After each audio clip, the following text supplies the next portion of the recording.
മുന്നൊരുക്കം തീർച്ചയായിട്ടും വേണം. കാരണം ആദ്യം നമ്മൾ മനസ്സിലാക്കേണ്ടത് ഡോക്ടർ നന്ദകുമാർ സൂചിപ്പിച്ചിരുന്നു, അതായത് ഈ വൈറസ് സ്വാഭാവികമായിട്ട് ജീവിക്കുന്നത് ഈ വവ്വാലുകളിലാണ്. ഈ വവ്വാലുകൾ കേരളം പച്ചപ്പുള്ള പ്രദേശമാണ്. നമ്മുടെ എല്ലാവരുടെയും തന്നെ വീടുകളിലും പുരയിടങ്ങളിലും ഈ വാഴയും അതുപോലെ ഫ്രൂട്ട് ട്രീസ് എല്ലാം ധാരാളമുള്ള ഒരു പ്രദേശമാണ് കേരളം. അതുകൊണ്ട് തന്നെ വവ്വാലുകൾ കൂട്ടത്തോടെ നഗരപ്രദേശങ്ങളിലാണെങ്കിലും എല്ലാം കൂട്ടത്തോടെ വരുന്ന ഒരു പ്രദേശം തന്നെയാണ്. അവയെ നമുക്ക് ഒഴിവാക്കാൻ സാധിക്കുകയില്ല, കാരണം ലക്ഷക്കണക്കിന് വവ്വാലുകളുള്ള ഒരു പ്രദേശമാണ്. അപ്പോൾ അങ്ങനെ ഒരു സാഹചര്യം നമ്മൾ മുന്നിൽ കാണുമ്പോൾ, ഇവിടെയുള്ള ഇക്കോളജി നോക്കുമ്പോൾ തീർച്ചയായിട്ടും ഇനിയും ഔട്ട് ബ്രേക്കുകൾ ഉണ്ടാകും എന്നാണ് നമുക്ക് അതിൽ നിന്നുള്ള നിഗമനം.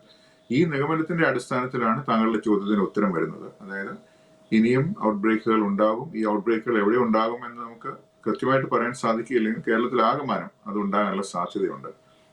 കാരണങ്ങൾ വളരെ വ്യക്തമാണ്.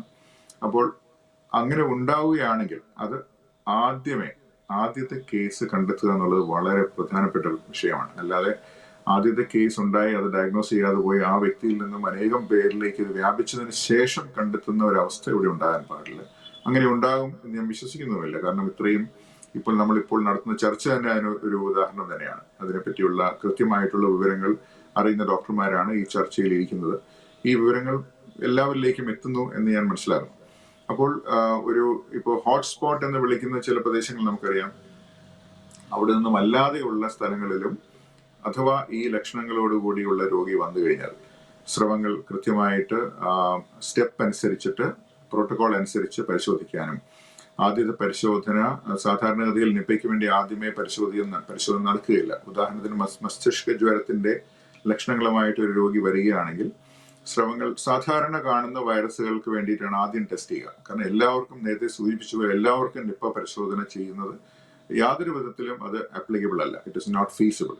അതുകൊണ്ട് ഈ ആദ്യത്തെ ലെവൽ പരിശോധനയിൽ വൈറസ് ഇല്ല, സാധാരണ വൈറസ് അല്ല എന്ന് തോന്നിക്കഴിഞ്ഞാൽ അടുത്ത ലെവലിലാണ് സാധാരണഗതിയിൽ നിപ്പയുടെ ടെസ്റ്റുകൾ ചെയ്തു വരിക. അപ്പോൾ ആ ടെസ്റ്റുകൾ അവൈലബിൾ ആക്കുക എന്നുള്ളത് നേരത്തെ പറഞ്ഞതുപോലെ ഫൈനൽ കൺഫർമേഷൻ ടോപ്പ് സെന്ററിലാണെങ്കിലും ഈ ടെസ്റ്റുകൾ നടത്താനുള്ള ഒരു അവസരം ആരോഗ്യ മേഖലയിൽ ഉണ്ടാകണം, സ്വകാര്യ മേഖലയിലും ഗവൺമെന്റ് മേഖലയിലും ഉണ്ടാകണം. എങ്കിൽ മാത്രമേ ഈ ഫസ്റ്റ് കേസ് നമുക്ക് കണ്ടെത്താൻ സാധിക്കുകയുള്ളൂ. അതാണ് ഒരു പ്രയോറിറ്റി എന്ന് പറയുന്നത്. ഈ ഫസ്റ്റ് കേസ് കണ്ടെത്തി കഴിഞ്ഞാൽ അല്ലെങ്കിൽ സംശയം തോന്നിക്കഴിഞ്ഞാൽ ഈ വ്യക്തിയെ ഈ രോഗം സ്ഥിരീകരിക്കുകയോ അല്ലെങ്കിൽ അത് എക്സ്ക്ലൂഡ് ചെയ്യുകയോ ചെയ്യുന്നത് വരെ ഐസൊലേഷനിൽ വെക്കാൻ, അതായത് ടെക്നിക്കലി വെറുതെ ഒരു മുറിയല്ല ഐസൊലേഷൻ മുറി, അതിന് ചില മാനദണ്ഡങ്ങളുണ്ട്. ഈ മുറിയിൽ നിന്നും രോഗാണുക്കൾ പുറത്തേക്ക് കടക്കാതിരിക്കാൻ ഉള്ള ചില എഞ്ചിനീയറിംഗ് മെത്തേഡ്സ് അതിനകത്തുണ്ട്. അതിലേക്ക് ഞാൻ കടക്കുന്നില്ല. ഇതെല്ലാം അടങ്ങിയ പ്രോട്ടോക്കോളുകളും അവിടെ അത് കൃത്യമായിട്ടുള്ള മാനദണ്ഡങ്ങൾ പാലിക്കുന്ന സ്റ്റാഫ്, ട്രെയിൻ സ്റ്റാഫ്, ഇവരെല്ലാവരും ഉള്ള ഒരു സജ്ജീകരണം അത്യാവശ്യം എല്ലാ മേഖലകളിലും ഉണ്ടാകണം എന്നുള്ളതാണ്. അതായത് ഈ ഔട്ട് ബ്രേക്ക് ഉണ്ടായതിനു ശേഷം, കേസ് ഉണ്ടായതിനു ശേഷമല്ല നമ്മൾ ഐസൊലേഷൻ അന്വേഷിക്കേണ്ടത്. ഐസൊലേഷൻ ഫെസിലിറ്റീസ് നമുക്കറിയാം, കോവിഡ് കാലത്ത് നമുക്കറിയാം, ഇതെല്ലാം നേരത്തെ തന്നെ നമ്മൾ സജ്ജീകരിച്ചിരുന്നു. പറയുന്ന പോലെ ഇങ്ങനെ ഒരു സംഭവം വരികയാണെങ്കിൽ ഉടൻ തന്നെ അതൊരു ടേൺ കീ മെക്കാനിസം ആയിരിക്കണം. ഓക്കെ, സസ്പെക്റ്റഡ് നിപ്പ വന്നിട്ടുണ്ട്, ഇതാണ് ചെയ്യേണ്ടത്, ഇന്ന കാര്യങ്ങളാണ് ചെയ്യേണ്ടത് എന്നുള്ളത് ഒരു പരിഭ്രമവും ഒരു കൺഫ്യൂഷനും കൂടാതെ അത് മുമ്പോട്ട് പോകാനുള്ള സന്നാഹങ്ങൾ നമ്മുടെ സംസ്ഥാനത്തുടനീളം ഉണ്ടാകണം എന്നുള്ളതാണ് ഇതിന്റെ യഥാർത്ഥത്തിലുള്ള ഉത്തരം. ഇനി ഈ വവ്വാലുകളെ ഓടിക്കുന്ന അല്ലെങ്കിൽ വിരട്ടി ഓടിക്കുന്ന ഒരു പ്രവണത ഇവിടെ മാത്രമല്ല മറ്റു പല സ്ഥലങ്ങളിലുമുണ്ട്. ഇത് അജ്ഞത കൊണ്ടാണ്. അത് ഒരിക്കലും അങ്ങനെ ചെയ്യാൻ പാടുള്ളതല്ല. അതിന്റെ കാരണം ഇതാണ്: വവ്വാലുകൾ സർവ്വവ്യാപിയാണ്. എല്ലാ ഇടങ്ങളിലും ഉള്ള ഒരു ജീവിയാണ്. ഈ ജീവിക്ക് ഒരു ദിവസം അല്ലെങ്കിൽ ഒരു വൈകുന്നേരം അവയ്ക്ക് 20-30 കിലോമീറ്റർ വരെ പറക്കാൻ യാതൊരു ബുദ്ധിമുട്ടും ഉണ്ടാവുകയില്ല. അതുകൊണ്ട് ഇവിടുന്ന് വിരട്ടി ഓടിച്ചാൽ പോലും അവയ്ക്ക് വീണ്ടും ഇവിടെ വരാനോ മറ്റു വവ്വാലുകൾക്ക് ഇവിടെ വരാനോ സാധിക്കും. വിരട്ടി ഓടിക്കുന്നത് കൊണ്ട് പല പ്രശ്നങ്ങളുണ്ട്. ഒന്ന്, അവ ചത്തുപോയി കഴിഞ്ഞാൽ അല്ലെങ്കിൽ അവ മുറിവേറ്റ് കഴിഞ്ഞാൽ താഴെ വീഴുകയും മനുഷ്യരുമായിട്ടുള്ള സമ്പർക്കം കൂടുകയും ചെയ്യും. അതൊന്ന്. അതുകൊണ്ട് ഇവയിൽ അജ്ഞാതരായിട്ടുള്ള അല്ലെങ്കിൽ നമുക്ക് അറിയാവുന്നതായിട്ടുള്ള വൈറസുകൾ ഉണ്ടെങ്കിൽ മനുഷ്യരിലേക്ക് പെട്ടെന്ന് എത്തിപ്പെടാനുള്ള ഒരു സാഹചര്യം ഒരുക്കുകയാണ് ഇത് ചെയ്യുന്നത്. രണ്ടാമത്തേത്, ഇവയെ വിരട്ടി ഓടിക്കുമ്പോൾ ഇവയ്ക്ക് സ്ട്രെസ് ഉണ്ടാകുന്നുണ്ട്. നമുക്കറിയാം, നമ്മൾ പെട്ടെന്നൊരു അറിയാതെ പുറകിൽ ഒരു വലിയ ശബ്ദം കേട്ട് കഴിഞ്ഞാൽ നമ്മൾ പേടിക്കും എന്ന് പറയുന്ന പോലെ ഈ ജീവികൾക്കും ഭയം ഉണ്ടാകും. ഭയം ഉണ്ടാകുമ്പോൾ ഇവയുടെ റെസ്പോൺസ് എന്താകും എന്നുള്ളത് ഡോക്ടർ നന്ദകുമാറാണ് അതിന്റെ എക്സ്പേർട്ട്. പക്ഷെ എങ്കിലും അതിന്റെ സ്ട്രെസ് മൂലം ചിലപ്പോൾ പ്രതികൂലമായിട്ടുള്ള ചില ഘടകങ്ങൾ അവിടെ ഉണ്ടായി വരാൻ ഇടയുണ്ട്. അതുകൊണ്ട് ദയവ് ചെയ്ത് ആരും ഈ ജീവികളെ വിരട്ടി ഓടിക്കരുത് എന്നുള്ളതാണ് പ്രധാനപ്പെട്ട ഒരു സംഗതി. അതുപോലെ നിലത്ത് വീണ പഴങ്ങൾ മാത്രമല്ല, വാഴക്കൂമ്പ് അതിൽ നിന്നും തേൻ കുടിക്കുന്ന ശീലം എനിക്കൊക്കെ കുട്ടിക്കാലത്തുണ്ടായിരുന്നു. അത് ദയവ് ചെയ്ത് ഒഴിവാക്കുക. അത് നമുക്ക് ഒഴിവാക്കാവുന്ന ഒരു ശീലം തന്നെയാണ്. അതുപോലെ പറമ്പിൽ നടക്കുമ്പോൾ, പ്രത്യേകിച്ചും വവ്വാലുകൾ ഉള്ള ഒരു പ്രദേശമാണെങ്കിൽ പറമ്പിൽ നടക്കുമ്പോൾ ചെരുപ്പിട്ട് നടക്കുക. നമുക്ക് ചെരുപ്പിടാതെ നടക്കാൻ ഇഷ്ടമാണ്, പക്ഷേ എന്നാലും ഇങ്ങനെ ഒരു സാഹചര്യത്തിൽ തീർച്ചയായിട്ടും ചെരുപ്പിട്ട് നടക്കുക. കാരണം അങ്ങനെ ആകുമ്പോൾ വവ്വാലുകളുടെ സ്രവങ്ങളോ അല്ലെങ്കിൽ രക്തമോ റീപ്രൊഡക്റ്റീവ് ഫ്ലൂയിഡ്സോ മറ്റോ നിലത്ത് വീണിട്ടുണ്ടെങ്കിൽ, രാത്രിയാണ് അവ വരിക, അപ്പോൾ നിലത്ത് വീണിട്ടുണ്ടെങ്കിൽ അത് നമ്മുടെ കാലിൽ പുരളാതിരിക്കാനും നമുക്ക് ഉപയോഗിക്കും.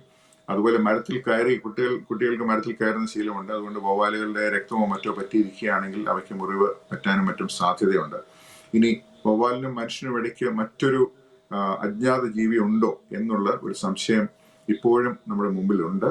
അതിന് ഉദാഹരണം കോവിഡ് തന്നെയാണ്. കോവിഡ് നമുക്കറിയാം, അതിന്റെ ഒറിജിനൽ സോഴ്സ് ഇതുവരെ വ്യക്തമല്ലെങ്കിലും വവ്വാലുകളിൽ കാണപ്പെടുന്ന ഒരു വൈറസ് മറ്റൊരു ജീവിയിലേക്ക് ജമ്പ് ചെയ്തതിനു ശേഷമാണ് മനുഷ്യരിലേക്ക് ജമ്പ് ചെയ്തതെന്നാണ് പറയപ്പെടുന്നത്. ഞാൻ നേരത്തെ പറഞ്ഞ അഡാപ്റ്റേഷൻ, അതായത് വവ്വാലുകളിൽ സുഖമായി ജീവിക്കുന്ന ഒരു ജീവി മറ്റൊരു ജീവിയിൽ വെച്ച് കൂടുതൽ മാറ്റങ്ങൾ ഉണ്ടാക്കി ആ മാറ്റങ്ങൾ കൊണ്ട് അത് മനുഷ്യരിലേക്ക് ജമ്പ് ചെയ്യുകയാണ് ചെയ്തത് എന്നാണ് വിശ്വസിക്കപ്പെടുന്നത്. എന്ന് പറയുന്ന പോലെ ഈ നിപ്പ വൈറസിനും ഇങ്ങനെയുള്ള അഡാപ്റ്റേഷൻ ഉണ്ടാക്കാനുള്ള ഒരു സാഹചര്യം അവിടെ ഉണ്ടാകുന്നുണ്ട്. അത് ആ രീതിയിൽ വേണം ഇനി ഗവേഷണങ്ങൾ പോകാനായിട്ട്. മാത്രവുമല്ല, ഒരു കാര്യം കൂടെ പറഞ്ഞു നിർത്താം. എത്ര വവ്വാലുകളിൽ ഈ നിപ്പ വൈറസ് ഉണ്ട് എന്നുള്ള പഠനം ബംഗ്ലാദേശിൽ നടത്തിയിട്ടുണ്ട്. അവിടെ ഒരു ഗ്രാമത്തിൽ ചെന്നിട്ട്, നിപ്പയുള്ള ഗ്രാമമാണ്, അവിടെ ഒരു വലിയ വൻമരത്തിലുള്ള 3053 മറ്റോ ബാറ്റുകളെ അവർ പിടികൂടുകയും ആ വവ്വാലുകളെ എല്ലാം തന്നെ പരിശോധനയ്ക്ക് വിധേയമാക്കുകയും ചെയ്തപ്പോൾ അവർ മനസ്സിലാക്കിയത് ഈ 3050 ബാറ്റുകളിൽ വവ്വാലുകളിൽ വെറും 5 ബാറ്റുകളിൽ മാത്രമാണ് നിപ്പ വൈറസ് കണ്ടെത്തിയത്. 10-12% ബാറ്റുകളിൽ അതിന്റെ ആന്റിബോഡികൾ ഉണ്ടായിരുന്നു. എന്ന് വെച്ച് കഴിഞ്ഞാൽ ഒരു 100-ൽ 10 ബാറ്റുകൾക്ക് ഈ വൈറസുമായിട്ട് ഒരു സമ്പർക്കം ഉണ്ടായിട്ടുണ്ട്. എന്നാൽ സജീവമായിട്ടുള്ള സാന്നിധ്യം വെറും 3005 ബാറ്റുകൾക്ക് മാത്രമാണ് ഉണ്ടായിരുന്നത്. ചുരുക്കി പറഞ്ഞു കഴിഞ്ഞാൽ എല്ലാ വവ്വാലുകളിലും ഈ വൈറസ് ഇല്ല എന്നുള്ളതാണ് ഞാൻ പറഞ്ഞു വരുന്നത്.